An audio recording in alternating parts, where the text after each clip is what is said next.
Qu'est-ce que c'est que la reconnaissance automatique de la parole? C'est généralement un ensemble de méthodes et d'outils qui permet d'analyser la voix humaine. Alors ça, c'est pas simple. Carole pourra vous en parler un petit peu plus en détail. Ça dépend des humains en question aussi. Bon. Capté au moyen d'un microphone. Alors là, c'est encore pas simple. Tout dépend comment vous faites la captation. Et où vous la faites. Et où vous la faites, exactement. Et de la convertir en texte exploitable par une machine. On va voir que ce qu'on récupère des fois, c'est limite exploitable. Au-delà d'un certain niveau de...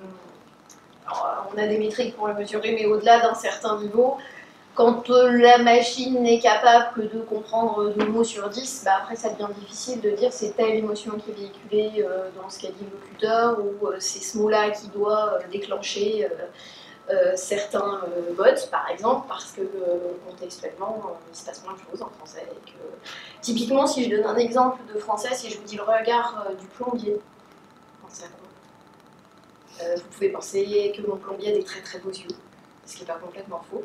Et vous pouvez aussi penser à ce qui permet de nettoyer, enfin d'éviter l'engorgement par les eaux de pluie. Et donc contextuellement, ben, le monde change.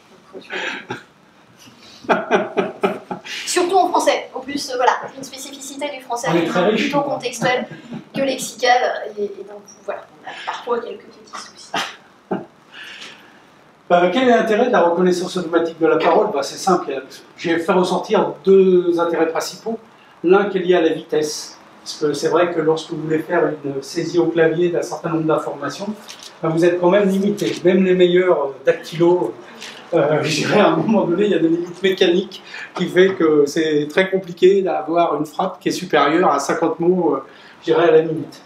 À l'aide de la reconnaissance vocale, aujourd'hui, on a à peu près, je dirais, 150 mots, on va jusqu'à 230 mots à peu près.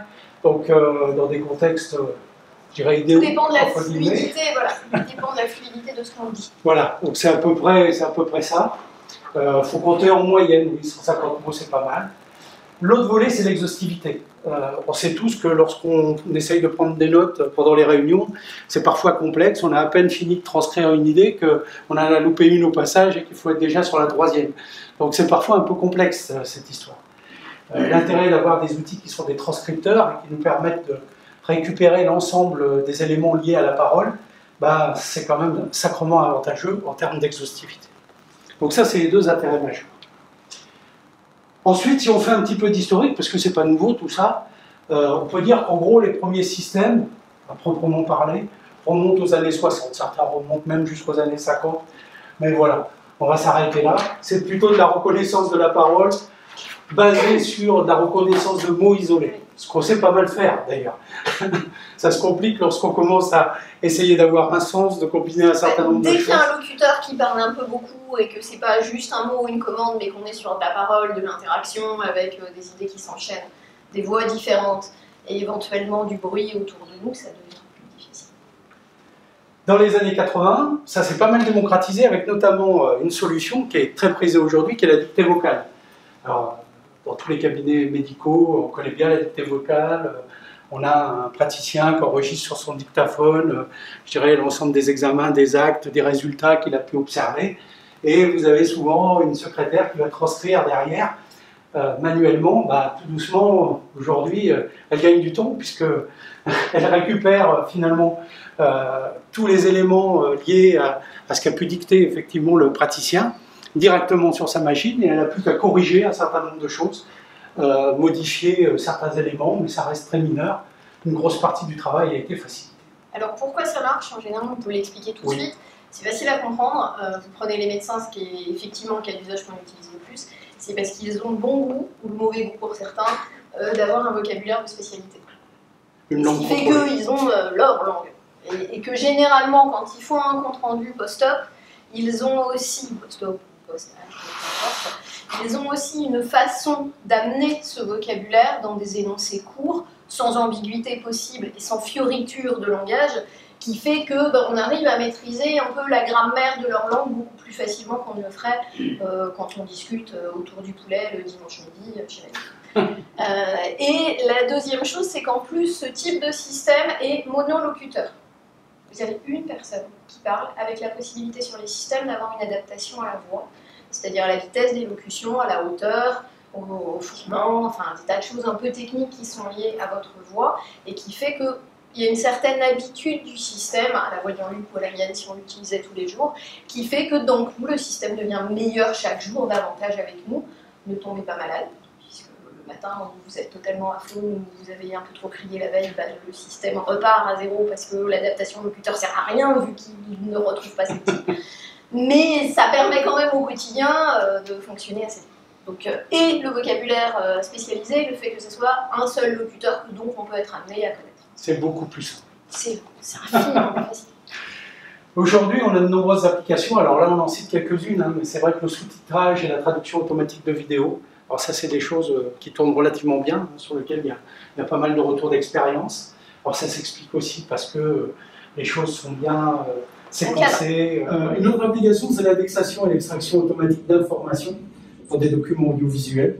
De plus en plus, on a besoin d'aller capter certains types d'infos, et pas l'ensemble des discours, mais simplement, je dirais, des éléments significatifs.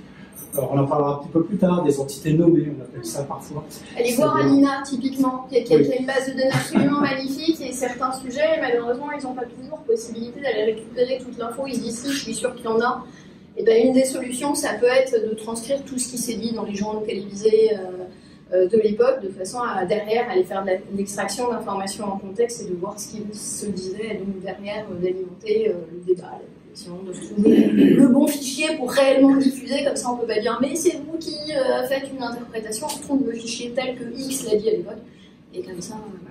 On a une belle boîte à Clermont, parce qu'il y a des dernières dans la salle, qui s'appelle Perfect Memory, qui travaille sur ces aspects-là. Et puis, toute la partie voicebot et assistants vocaux, effectivement, ça c'est très important. Puisque aujourd'hui c'est un gros courant de développement, je dirais, qui se fait jour. Qui peut faire autre chose qu'éteindre les lumières. Oui, ça, on va au-delà de la commande. La commande c'est bien, mais on essaye d'aller au-delà de la commande. Et c'est pas toujours facile, on en reparlera un petit peu plus tard, mais c'est un des gros problèmes qu'on rencontre aujourd'hui. C'est d'ailleurs, parfois on voudrait que nos assistants répondent comme des humains. Et oui, mais... Il y a toute la question de doit-il répondre comme humain, qu'est-ce qu'on donne d'une personnalité comme un frère. Exactement, ce n'est pas un humain. Alors, généralement, mais je vais laisser Carole vous expliquer ça un peu plus en détail, ça c'est une architecture type de ça, hein, Carole? C'est vrai. C'est à peu près ça. Je suis d'accord. Voilà. Donc, généralement, ici, qu'est-ce qu'on y fait dans le pré-traitement acoustique? C'est très simple, on essaye de repérer déjà les différents éléments de la parole, ce qui n'est pas simple. Déjà on fait une détection, c'est de la parole, c'est pas de la parole. Ça paraît bête comme ça, mais typiquement là, vous avez la chance d'avoir une salle qui est acoustiquement superbe, honnêtement hyper agréable. Mais ça, j'ai donné un cours cet après-midi en amphi avec probablement la clim qui se déclenchait de temps en temps, c'est-à-dire qu'au-dessus de ma voix, de temps en temps, on entendait... Pensez à des gens qui travaillent près d'un thermal d'aéroport. Moi, je vis à côté d'un hôpital en pleine montagne et il se trouve que, comme les routes sont utilisables pour une personne qui s'est fracturé la jambe, et bon, on utilise l'hélicoptère. Et l'hélicoptère est au-dessus de mon immeuble. Donc, mes clients peuvent en témoigner. Parfois, quand on appelle, on me demande « T'es en train de te faire enlever ?» « Non, non, du tout. Attendez 2 minutes, il décolle, il atterrit. » Ça devient très, très difficile de retrouver ma voix. En dépit du fait que mon téléphone n'est pas si mauvais, que je parle dedans et que je fais attention, si vous avez le bruit de l'hélico qui passe au-dessus de ma tête, malgré tout. Donc on essaye de travailler autour de ça pour retrouver la parole dans un flux audio. Pensez au jingle pub, pensez à Alexa qui parfois a des soucis si vous faites l'expérience chez vous, lancez un blender ou mettez le lave-vaisselle, non pas le lave-vaisselle. Parce que dès que la vaisselle refait ses tournées d'eau et change, si elle est trop près, elle capte le son. Il se dit bien, oui. Alors après, on a généralement, alors tout dépend si on les segmente en 3, en 2. Ça dépend si on fait du end-to-end ou si on fait autre chose. Exactement. Mais globalement, on a fort à penser qu'il y a ça dans un système de reconnaissance de voix. Et ça nous sert, entre autres, à repérer effectivement ce qui est phonème. Hein, c'est vraiment la base. Je dirais, de langage. C'est le son.